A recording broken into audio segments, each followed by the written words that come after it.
that if you have a pre-existing condition like asthma or high cholesterol, diabetes, repeal means insurance can deny coverage or charge extremely high premiums.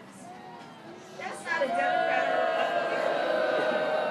Why are they playing politics with that? If you are a woman, repeal means paying more for birth control, for mammograms, higher premiums, for just being a woman. And I'm about to say, now let's be clear about this. I'm just going to go real basic right now. They won't understand it if you don't. This is Senator Kamala Harris talking. Was constructed in the way it has been constructed, let's be clear about this, to perpetuate the species.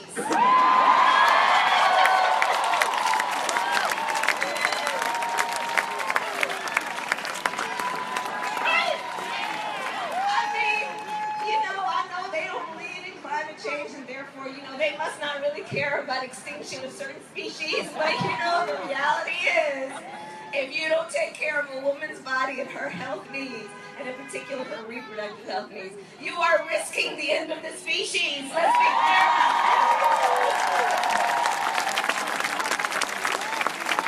Keep it real. Repeal of the Affordable Care Act. If you're a senior approaching Medicare age, repeal means paying outrageous premiums because of a pre-existing condition. Things like arthritis and diabetes. That ain't right. If you are a senior with Medicare, repeal means higher premiums, co-pays, and deductibles, including higher prescription drug costs. That ain't right. And I've worked on these cases for a long time. It means if you are a victim of domestic violence, that you can be denied access to health care because being a victim of domestic violence is considered a pre-existing condition. That ain't right. So we know what is at stake. The stakes are so high. And even though we've got a big fight in front of us, guys, we cannot retreat. It's an interesting thing in my experience. When folks are being attacked, we usually have one of two reactions: to fight back or to retreat. We got to remind everybody that we are all in this together. We have got their back, we have got each other's back, and we are prepared to fight.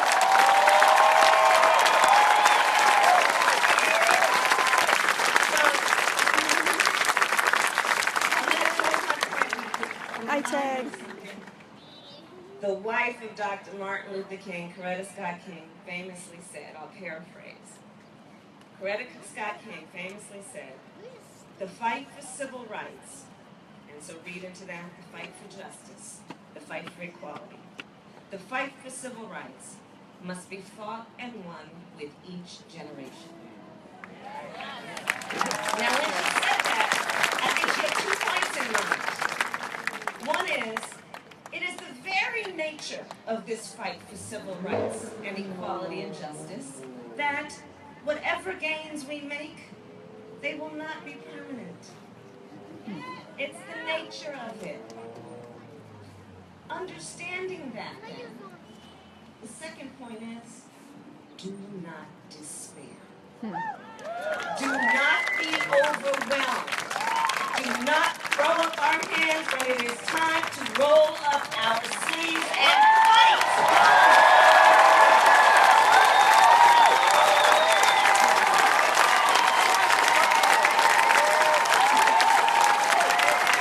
Thank you so much, Senator Harris.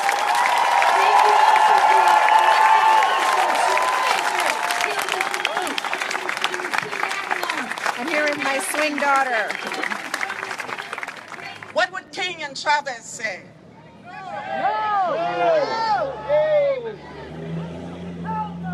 What would King and Chavez say to barricading poor children from Medicaid, which is what some of these governors did, rather than have the political gesture of supporting the first African American president. They said no. They denied children health care just to make a political point. Well, listen, ladies and gentlemen.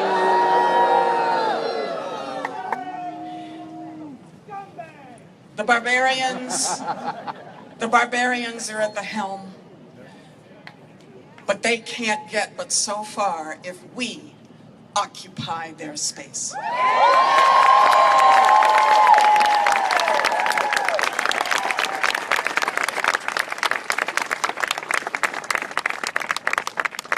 We've been in deeper holes. After the Civil War, you know what, ladies and gentlemen, this is our second Reconstruction. We're still fighting the Civil War. We're still fighting the Native American wars. We're not done. We're not done. We've come a long way, but we are not done. And let me leave you with this. When Harriet Tubman said, "When you hear the dogs, keep running. When you hear the shouts, keep running. Look for that North Star, because, ladies and gentlemen, the arc of the universe bends towards justice. Healthcare is justice. We will have our universal healthcare one way or another. It may not be this year, but you want to know that dinosaurs died out. This is their last cry.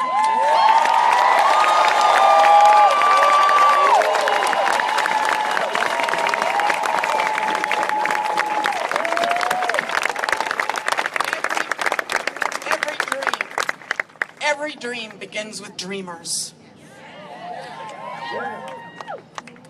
But every dream requires a strategy. We have to get more strategic, more directed, more unified. This is their last cry. But we are the future. Fight for Obamacare.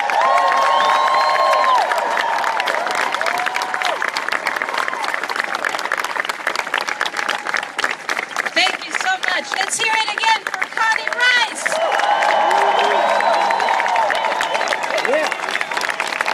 Now, I don't need to tell you folks that Los Angeles was ground zero for the uninsured crisis in America. That is not a distinction that we should celebrate, but it is certainly something in which we have made tremendous, tremendous strides. And thanks in particular to leaders like the next two I'm about to introduce. Please welcome Dr. Mitch Katz, LA County Health Agency Director, and Bob Schoonover, President of SEIU 721.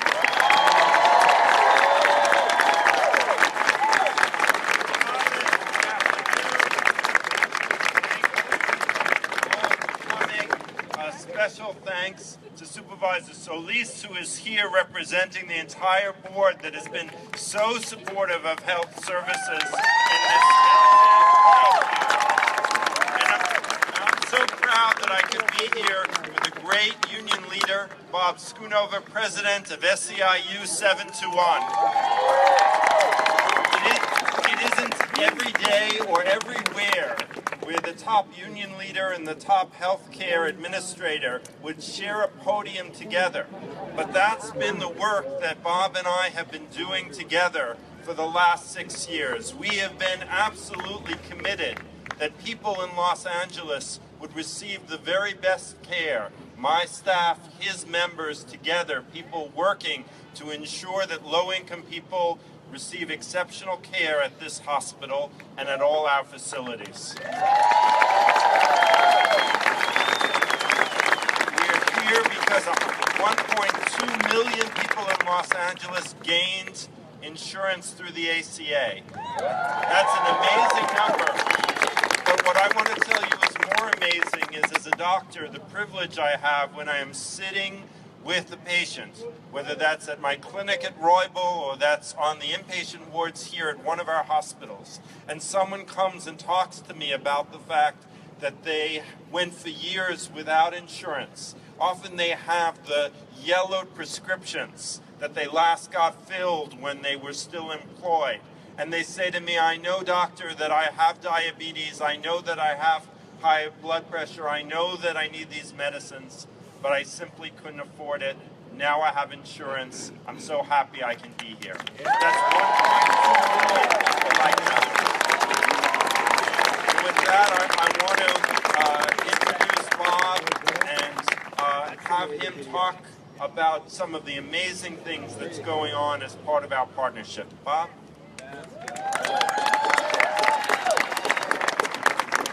Thank you, Mitch.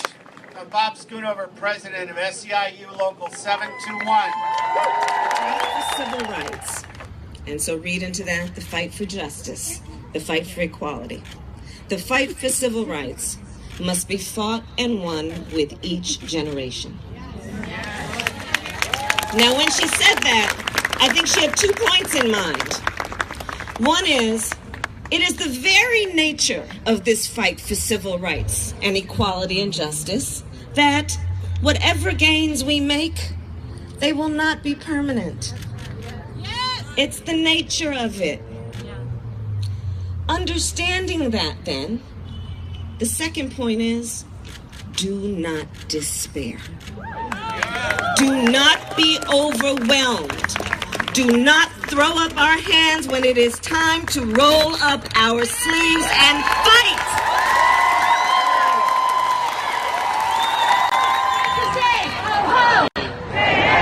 The ACA has got to say, ho ho! Hey hey! The ACA has got to say, ho ho! Hey hey! The ACA has got to say, ho ho! So, the female body was constructed in the way it has been constructed, let's be clear about this, to perpetuate the species.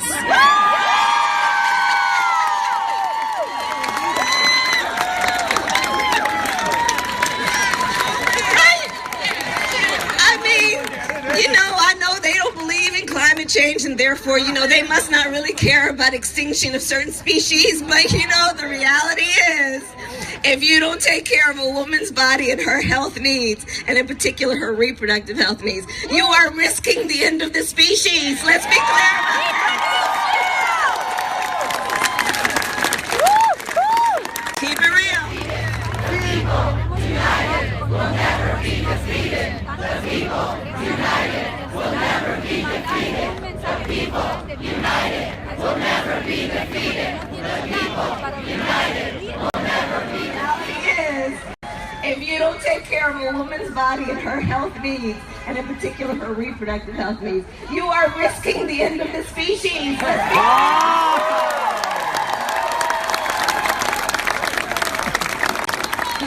Hey, hey, the ACA has got to say, ho, ho. Hey, hey, the ACA has got to say, ho, ho. Hey, hey, the ACA has got to say, ho, ho. Hey, the people fight for ACA. Ho, ho. Hey, hey, the people fight for ACA. Ho, ho. Hey, hey, the people fight for ACA. Ho, ho. Hey, hey, the people fight for Or to retreat. We got to remind everybody that we are all in this together. We have got their back, we have got each other's back, and we are prepared to fight. Do not be overwhelmed. Do not throw up our hands when it is time to roll up our sleeves and fight.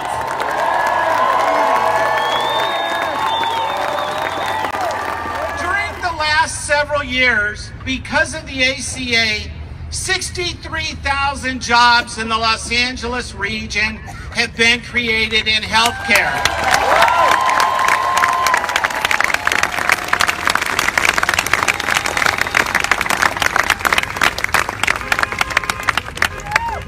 I would say if I had a message for our elected officials, the congressmen and the senators, it would be this. Wake the fuck up!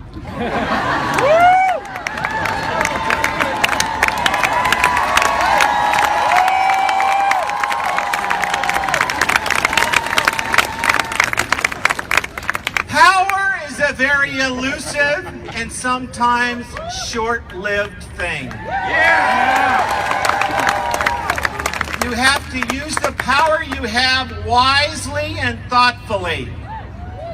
The time we're at right now is the time for the elected officials to do something that they haven't done in decades, and that is be statesmen, not partisan politicians.